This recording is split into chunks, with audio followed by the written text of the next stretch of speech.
हरे कृष्णा। तो देखते हैं चौथे अध्याय का 13वां श्लोक। बहुत इंपॉर्टेंट श्लोक है। इसका शीर्षक टाइटल ये है, वाई कृष्णा मेड वर्णाश्रम। कृष्ण ने वर्णाश्रम क्यों बनाया? ठीक है, तो पढ़ते हैं एक बार। चातुर्वर्ण्यम मया श्रेष्ठम गुणाकर्मा विभागशः तस्य कर्तारम् अपि मां विद्यकर्तारमव्ययम्। चातुर्वर्ण्यं मया सृष्टं गुणाकर्मा विभागशः तस्य कर्तारमपि मां विद्यकर्तारमव्ययम्। अर्थ बड़ा स्पष्ट है। चातुर्वर्ण्यम मया सृष्टम, इन चार वर्णों की सृष्टि मया अर्थात मेरे द्वारा हुई। चार वर्ण कौन से हैं? ब्राह्मण, क्षत्रिय, वैश्य, ठीक। चार वर्णम, सॉरी, चातुर्वर्ण्यम मया सृष्टि, चार वर्णों की सृष्टि मया मतलब मेरे द्वारा, यानी कृष्ण के द्वारा। गुण कर्म विभागशः, कैसे हुई? जिनका विभाजन गुण और कर्म के अनुसार हुआ है। It is not a caste system, it is not by birth. ठीक, पॉइंट बड़ा ही स्पष्ट। गुण कर्म विभाग, गुण और कर्म के हिसाब से इन चार वर्णों का विभाजन कृष्ण के द्वारा हुआ। ठीक। तस्य कर्तारम अपीमाम, इनको बनाने वाला होकर भी मैं। तस्य कर्तारम, तस मतलब इन चार वर्णों को कर्तारम बना के भी, अपि भी, माम मैं, इन चारों को बनाकर भी मैं यानी कृष्ण विद्य कर विद्य कर्तारम विद्य कर्तारम अव्ययम। विद्य कर्तारम, मैं इन चार वर्णों से लिप्त नहीं, निर्लिप्त मतलब अटैच नहीं, निर्लिप्त हूँ और अव्यय रहता हूँ। विद्य कर्तारम अव्ययम मतलब मैंने इन चारों वर्णों को बनाया तो भी मैं इनसे निर्लिप्त हूँ और अव्यय। ठीक, अनुवाद देखते हैं। प्रकृति के तीन गुणों और उनसे संबंध कर्म के अनुसार मेरे द्वारा मानव समाज के चार विभाग रचे। यद्यपि मैं इस व्यवस्था का सृष्टा हूँ, किंतु तुम यह जान लो कि मैं इतने पर भी अव्यय करता हूँ। देखिए, करता मतलब कि मैं कुछ काम कर रहा हूँ और उस कर्मों की वजह से मैं बंध रहा हूँ। तो अकर्ता मतलब भगवान इसको रचे लेकिन फिर भी इससे बंधे नहीं, निर्लिप्त रहे, मतलब अटैच नहीं रहे। तो अकर्ता मतलब भगवान इसको बनाए लेकिन कोई बंधन बंधन में बंधे नहीं, इसको बनाए, अकर्ता। और अव्यय मतलब भगवान में कोई चेंज नहीं। अव्यय का अर्थ तो स्पष्ट होगा टीका में स्पष्ट देखेंगे। ठीक है,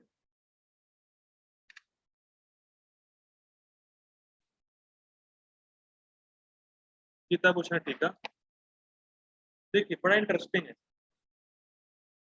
पिछले श्लोक में भगवान ने कहा कि भाई देवता की पूजा वगैरह के बारे में भगवान ने बताया। ठीक, अब इस श्लोक में भगवान वर्णाश्रम के बारे में बता। तो ऐसा क्या हुआ कि देवता के बारे में बोलते बोलते डायरेक्ट वर्णाश्रम पे आ गए? ये बहुत इंटरेस्टिंग है। इसकी देखिए, जब तक शास्त्रों में आप लिंक नहीं समझेंगे कि भाई ये कहाँ से क्या थीम होके आ गया, कहाँ से क्या बोला गया है, तो समझ में नहीं आएगा। भाई अभी तक देवता की पूजा के बारे में बताया थे भगवान, अब डायरेक्ट वर्णाश्रम पे ले आए। क्या लिंक? बड़ा इंटरेस्टिंग, समझने का प्रयास करेंगे तब आगे बढ़ेंगे। निष्काम कर्म के अनुष्ठान की विरोधी भोग वासना के विनाश के हेतु को इन दो श्लोकों में भगवान कह रहे हैं। दो श्लोक कौन? 13 श्लोक समझ। पिछले वर्ष में हम लोगों ने देखा कि लोग देवता की पूजा करते हैं और उनसे कोई, और देवता से कुछ क्षणिक वस्तु अल्प मात्रा में ले लेते हैं। यह देवता लोग क्षणिक वस्तु अल्प मात्रा में देते ही। अच्छा, अब वो देवता की पूजा करते ही क्यों? ठीक है, मैं कल देखा था हमको, अनादि काल की भोग वासनाओं की वजह से। हम लोगों ने कल देखा था, ठीक है, मैं अनादिकाल की भोग वासनाओं से सारे प्राणी कंट्रोल्ड, नियंत्रित, उन्होंने कल देखा था। तो जो भी देवता की पूजा कर रहा है वो इसी वजह से, क्योंकि अनादिकाल से उसके हृदय में भोग वासना है। तो जो अनादिकाल से जीव के हृदय में भोग वासना है वो निष्काम कर्म योग के संपादन में विरोधी, मतलब वो भोग वासना जीव को निष्काम कर्म नहीं करने देती। तो उस भोग वासना को कैसे हटाया जाए, उस भोग वासना को कैसे खत्म किया जाए, उसके लिए भगवान ने ये 4 वर्णों का निर्माण किया है।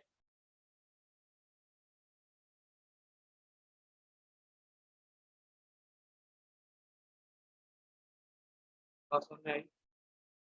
देवता की पूजा लोग इसलिए कर रहे हैं क्योंकि उनके हृदय में अनादिकाल से भोग वासना, और वो भोग वासना उनको निष्काम कर्म नहीं करने दे रही या निष्काम भाव से कृष्ण का भजन करने नहीं दे रही। तो उस भोग वासनाओं को कैसे नष्ट किया जाए, कैसे खत्म किया जाए, इसीलिए भगवान ने इन 4 वर्णों को रचा है, उन 4 वर्णों की सृष्टि की है। ये कहा जा रहा है कि की जो वर्णाश्रम है, जो 4 वर्ण है, उनके द्वारा भोग वासना को नष्ट किया जाए, तो उससे भोग वासना नष्ट होती है। क्लियर हुआ? देखिए ये लिंक, अब अगर आपको ये लिंक ना पता हो तो आप क्या समझेंगे? भले पहले प्रभु से पूछते हैं, वो आप क्या समझेंगे अगर लिंक नहीं पता होगा? भगवान ने क्यों ऐसा यहाँ पे? कुछ गायब रहेगा बीच का, बुरा लगेगा। ये टीका पढ़ना बड़ा आवश्यक है। भाई समझे तो भाई क्यों भगवान ऐसा बोल रहे हैं, क्या हो, क्या प्रयोजन है भगवान का? कोई देवता के बारे में बोल रहा है, देवताओं की पूजा के बारे में, अब वर्णाश्रम ले आए। ये चीज है, ठीक है। अब तो सिंपल है, ठीक है, बस लिंक समझना था तो सिंपल है, ठीक है। सत्व प्रधान ब्राह्मणों के लिए मुख्य कार्य शम, मन का नियंत्रण, और दम, इंद्रियों का नियंत्रण होते हैं। ठीक है, सत्व प्रधान का अर्थ है कि जिसमें सत्व गुण अधिक है। और सत्व गुण अधिक किस चीज में? उसके चित्त में सत्व गुण अधिक। जैसे इसको बहुत सिंपल तरीके से समझ सकते हैं जप के मामले में। देखिए 3 कैटेगरी होती है। जब स्टार्टिंग में व्यक्ति जप शुरू करता है तो उसकी नींद तो पूरी होती है 7-8 घंटे की, लेकिन उसको फिर भी नींद आती है। मुझे नहीं पता किस किसका अनुभव यहाँ पर है कि लेकिन ऐसा होता प्राय होता है। कुछ लोग जप में बिल्कुल सोते हैं, बहुत सोते हैं, और वो जप में बिल्कुल नहीं सोते हैं। तो जो जिसकी नींद पूरी हो गई फिर भी वो जप में सो रहा है, तो ये मान लेना चाहिए कि उसके चित्त में तमोगुण अधिक है, इसके लिए वो नींद आ रही है। और जिसका, अब मान लीजिए नींद खत्म हो गई, अब जिसका मन बहुत भाग रहा है,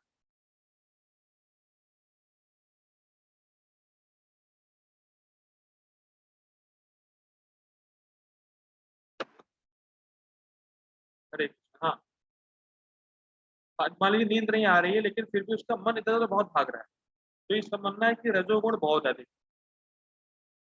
वो एक जगह बैठ के मान लीजिए नहीं कर पा रहा, जब उसको उठना है या बीच में उठ जा रहा है, मुझसे नहीं हो पाएगा, तो रजोगुण अधिक।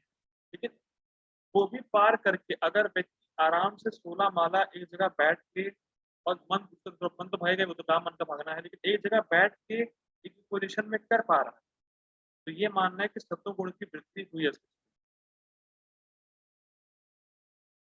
ठीक है, तो ऐसे आप अपने चित्त का लेवल चेक कर सकते हैं। अगर जब में बहुत नींद आ रही पूरी में, तो तमोगुण अधिक है। अगर आप एक जगह बैठ के नहीं कर पा रहे, रजोगुण अधिक है। एक जगह बैठ के कर पा रहे तो कहीं ना कहीं सत्वगुण की वृद्धि आपके हुई। अब इसको और समझ लीजिए। भाई पहले प्रभुपाद जी की बुक समझ में आती नहीं, क्या बुक पढ़े तो नींद आ गई, नींद, अब थोड़ा नींद नींद पूरी नींद मतलब ओवरकम किए तो कुछ समझ में नहीं आ रहा, बार बार इधर उधर मन भाग रहा है, इधर देख लिया उधर देख लिया, इधर देख लिया, तो समझ में नहीं आ रहा है। लेकिन अगर अब गोपाल जी ये बुक समझ में आ रही है तो उसमें सतोगुण की वृद्धि हुई, सतोगुण हल्का बढ़ा है इसलिए समझ में आ रही है। तो ये मतलब ऐसे चेक करने का तरीका है कि भैया क्या हमारे चित्त में अभी अधिक है। लेकिन जब हम सतोगुण का संग करेंगे जबरदस्ती, सुबह जल्दी उठेंगे, नाम जप करेंगे, भागवत पढ़ेंगे, गीता पढ़ेंगे तो सतोगुण की वृद्धि चित्त में होती है और तब रजोगुण तमोगुण का प्रभाव कम होता है और तब हम काम को जीत पाते हैं, जो कि हमारा सबसे बड़ा शत्रु है। इस अध्याय में देखा था। ठीक? तो ब्राह्मण होते हैं, हमें शत्रु प्रधान रहता है, सतोगुण बढ़ा हुआ होता है। हरे कृष्णा माता जी, आपने कुछ लिखा है कि हम ये नहीं दिखाए हैं अभी तक, समझा नहीं कुछ। प्रभु जी वो नेहा को मैसेज कर रहे थे, गलती से एवरी वर्ड में हो गया। मैं कुछ समझ नहीं पाया माता जी, आप टाइप कर रही है आवाज नहीं आ रही थी आपकी। ठीक ठीक है, तो अब आगे बढ़ते हैं। रजसत प्रधान क्षत्रियों का युद्ध आदि कर्म होता है। रजसत्व प्रधान मतलब कि मुख्य रजोगुण है लेकिन सतोगुण का मिश्रण है, तो उनके लिए क्षत्रियों के लिए युद्ध करने का मुख्य कर्म होता है। ठीक। तमो रज प्रधान वैश्व कर्म दृष्टि इत्यादि होता है। मतलब मुख्य रूप रजोगुण है लेकिन तमोगुण में मिक्सचर है, तो उनके लिए सृष्टि करना या ऐसे कह सकते हैं कि बिजनेस करना उनका होता है। तम प्रधान शूद्रों का कर्म अन्य वर्णों की परिचर्या होता है। तो तम प्रधान मतलब जो तमोगुण बहुत होता है वो शूद्र होते हैं और उनका काम परिचर्या मतलब अन्य वर्णों की सेवा करना। अन्य ब्राह्मण क्षत्रिय वैश्य उनकी सेवा करना ही शूद्रों का काम। क्यों? क्योंकि तमोगुण वाले को पता ही नहीं होता है कि क्या सही है क्या गलत है। तो वो जब ऊपर के वर्णों की सेवा करता है जो धर्म से चल रहे हों या धार्मिक रूप से चल रहे हों, तो उसका फल शूद्र को भी मिलता है। शूद्र शूद्र भी माना जाता है कि धर्म के साथ चल रहा है, शूद्र में भी माना जाता है कि वो ऐसे वर्णों की सेवा करे जो कि धर्म के अनुरूप चल रहे हैं। ठीक है।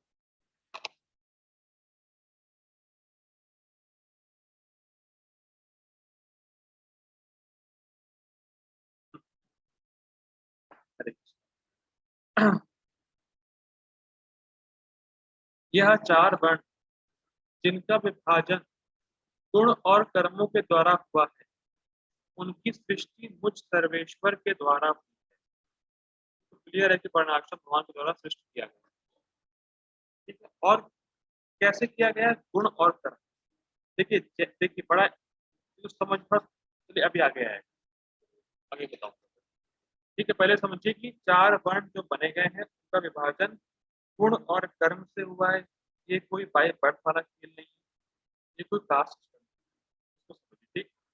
अब भगवान ने वर्णों की सृष्टि करी। आगे बढ़ते हैं। सृष्टि शब्द से उपलक्षण से ये भी समझ लेना चाहिए कि मैं ही इसका पालन और संहार करता हूँ। अब ये भागवतम में बहुत जगह आता है उपलक्षण। तो भागवतम में आपको हर जगह मिलेगा टीकाओं में कि उपलक्षण उपलक्षण उपलक्षण होता क्या है, समझिए जरा। कि भाई मान लीजिए कोई एक छोटी सी बात कही जा रही है, तो इससे दूसरी चीज भी समझ लो। फॉर एग्जाम्पल मान लीजिए भाई कोई क्लास में टीचर किसी एक बच्चे को बोल रही है कि तुम्हें मंडे तक असाइनमेंट ले आना है, तो उपलक्षण से सब बच्चे समझ जाएं कि उनको भी मंडे को ले आना। समझ नहीं? मतलब वो एक कोई पॉइंट आउट करके बोल रही है, लेकिन उपलक्षण से सब समझ जाएंगे सबको मंडे तक लेके आना। उपलक्षण का अर्थ ये होता है एक बात बोली जा रही है उसे दूसरा भी समझ रहे। या ऐसे कह सकते हैं कि भाई जैसे कहा गया कि भगवान के चरण कमल, भगवान के चरण कमल की तरह। तो उपलक्षण से ये समझ लें कि भगवान के और जितने भी अंग होंगे वो भी बड़े सुंदर होंगे, बड़े कोमल होंगे। अभी चरणों के बारे में बोला गया है कि जो चरण है वो कमल के समान है, लेकिन उपलक्षण से समझ जाए कि भगवान का जो जितने भी अंग है भगवान के शरीर में वो सारे ही बड़े सुंदर है, बहुत ही कोमल है, कमल के समान। तो ये उपलक्षण है, बोली एक बात दे लेकिन उससे और संकेत कर दिया गया है। तो यहाँ बोला गया सृष्टि करते हैं, तो इसका मतलब उपलक्षण समझ जाना चाहिए कि उसका पालन भी भगवान करते हैं और संहार भी करते बोली गई सृष्टि, लेकिन इसका मतलब सृष्टि ही करते हैं। सृष्टि बोलेंगे लेकिन उपलक्षण समझ जाइए कि भगवान पालन भी करते हैं और संहार भी।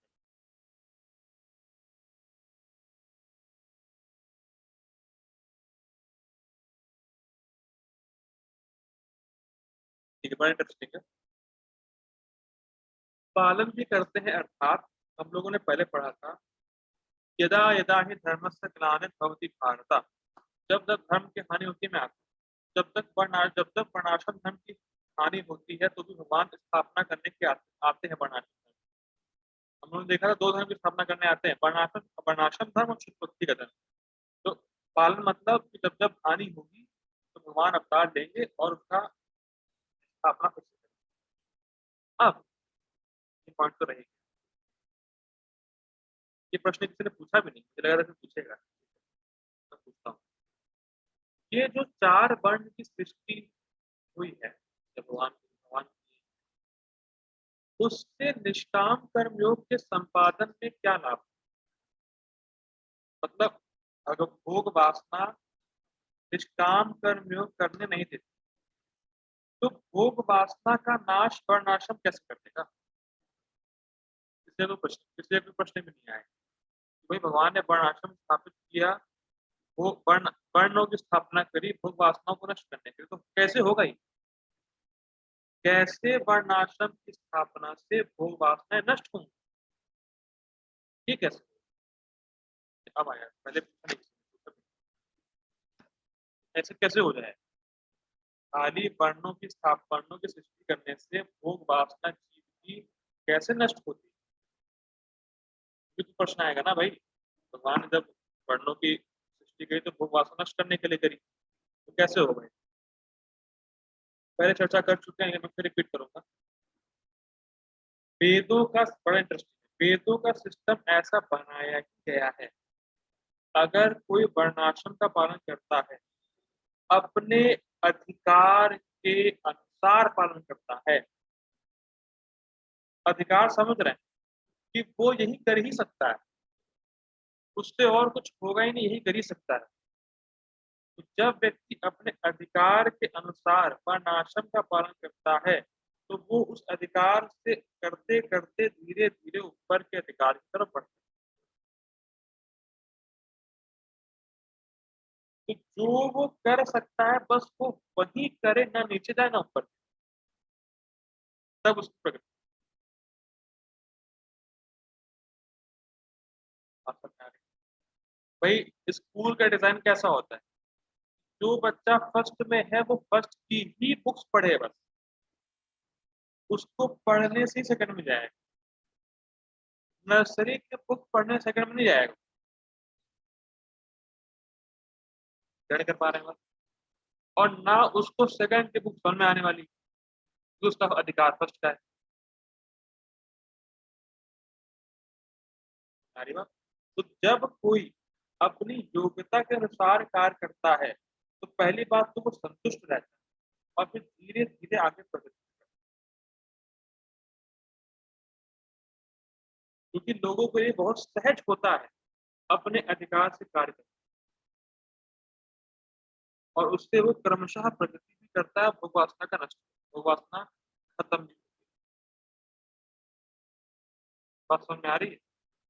अब बहुत इंटरेस्टिंग, इस समय वर्णाश्रम नहीं है, जीवों की भोग वासनाएं खत्म होने की वजह, मतलब बजाय बढ़ रही है, इसीलिए व्यक्ति भक्ति नहीं पकड़ पाता।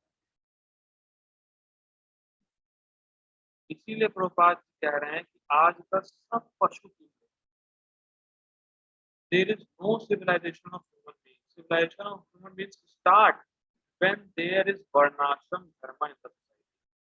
तब सब अपने अपने गुणों के हिसाब से कर्म करेंगे और धीरे धीरे प्रगति करेंगे, भोग वासना नष्ट होंगी और फिर वो निष्काम भाव से कृष्ण का भजन करने के लिए एलिजिबल होंगे। अब सोचिए वर्णाश्रम कितना इंपॉर्टेंट है।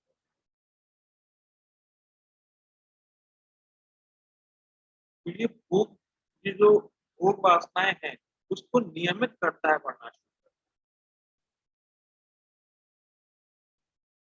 ठीक, आ रहा है। और जब अगर भोग वासनाएं अनकंट्रोल हो जाएंगी, रेगुलेट नहीं होंगी, उसको जीव का पतन हो जाए, तो वही हो रहा है।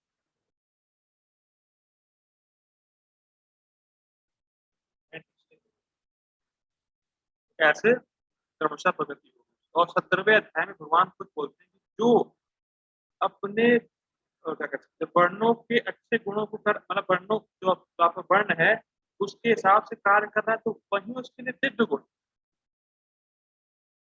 भगवान बोल सकते हैं, हमें बोलेंगे भगवान कि जो अपने वर्ण के हिसाब से कार्य कर रहा है तो वो उसके लिए दिव्य गुण है, उससे उसकी प्रगति होगी और भोग वासना खत्म। वर्णाश्रम नहीं है इसलिए लोग भोग वासना और बढ़ रहे।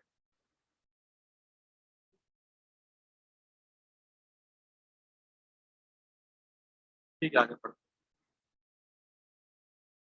मैं इस भौतिक जगत में ब्रह्म नहीं ब्रह्मा होगा। मैं इस भौतिक जगत में ब्रह्मा से लेकर सभी जड़ वस्तुओं की सृष्टि, पालन और संहार करता हूँ। वेदांत सूत्र के सूत्रकार कहते हैं जन्मादि अस्य यतः, मतलब इस जगत में जो भी आया भगवान से। अर्थात भगवान इस सभी वस्तुओं के स्रोत, स्थिति और संहार करता है। ठीक। यह भी जानो, ये इंटरेस्टिंग, यह भी जानो कि यद्यपि मैं इनकी सृष्टि, स्थिति और संहार का कारण, वर्णों की सृष्टि, जो वर्ण आश्रम है उसकी वहां सृष्टि करते हैं, स्थिति करते हैं और संहार भी करते हैं, फिर भी मैं इनका कारण नहीं, क्योंकि मैं इन कर्मों से भले ही भगवान ने सृष्टि की हो, भगवान स्थिति करते हो, भगवान संहार करते हो, संहार मतलब प्रलय आता है तब हो जाता है कुछ, फिर भी भगवान कारण नहीं, मतलब कारण होते हुए भी कारण नहीं। अकर्तारम अव्ययम, अकर्ता, क्यों कारण नहीं? क्योंकि मैं इन कर्मों से पृथक रहता हूँ, पृथक मतलब भगवान ने वर्णाश्रम बनाया लेकिन भगवान किसी वर्णाश्रम में नहीं आते।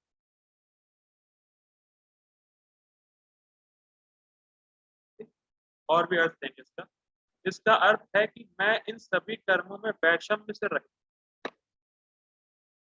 देखिए वैषम्य का अर्थ पहले भी उन्होंने देखा था, मुझे याद हो तो भूल गया हूँ। वैषम्य का अर्थ मतलब बायस, ये व्यक्ति मेरे लिए अच्छा है, ये व्यक्ति मेरे लिए अच्छा नहीं।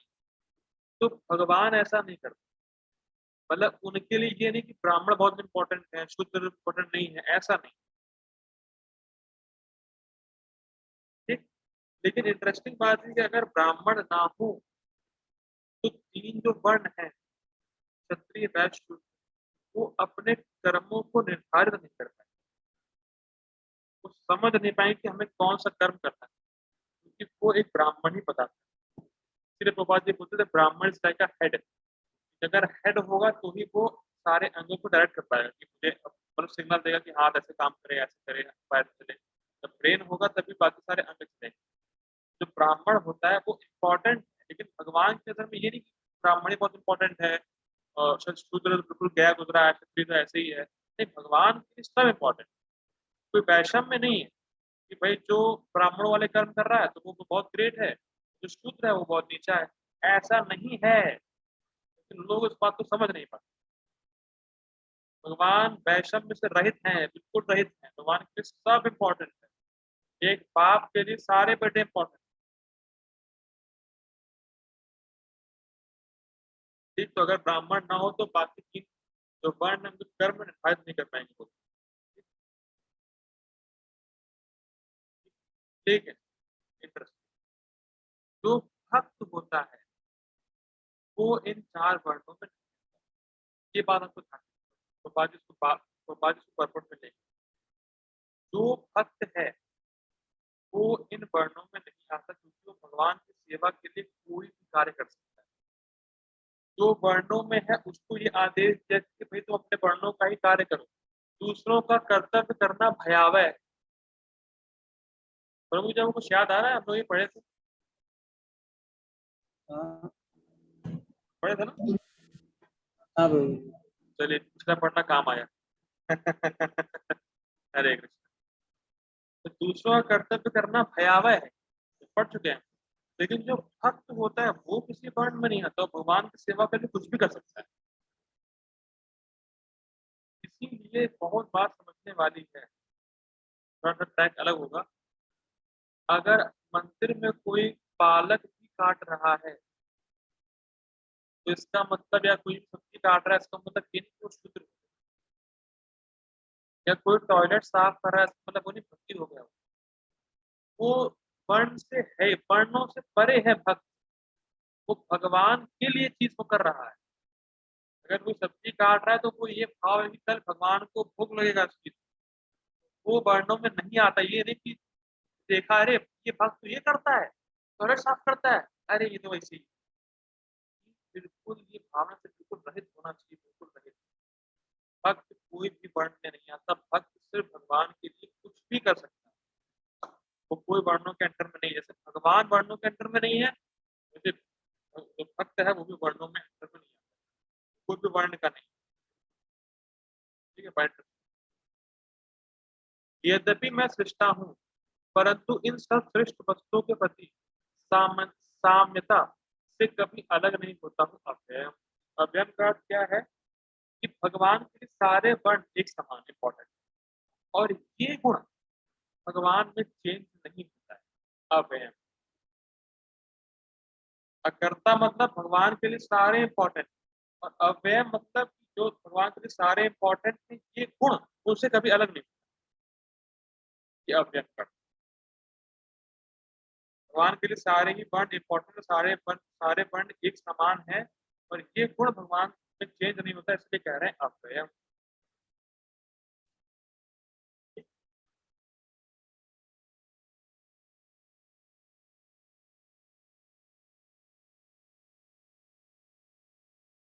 वर्कआउट के लिए यही मीटिंग रखी है, नेक्स्ट करना। वर्कआउट के लिए यही मीटिंग रखें, नेक्स्ट करना। चलिए इसी में रखते हैं वर्कआउट। तो पता नहीं कितना समय हो गया मीटिंग कमेंट। ओके, रिमाइंडर आ गया। हरी बोल। मैं ऐसा करता हूँ, मीटिंग नेक्स्ट मतलब वर्कआउट हम लोग नेक्स्ट मीटिंग में लेते हैं। I request all of you to join again. क्षमा करिएगा, बहुत बार बुलाना पड़ता है आप लोगों को। कृपा करिए आ जाइए, वर्कआउट देखते हैं। हरे कृष्ण।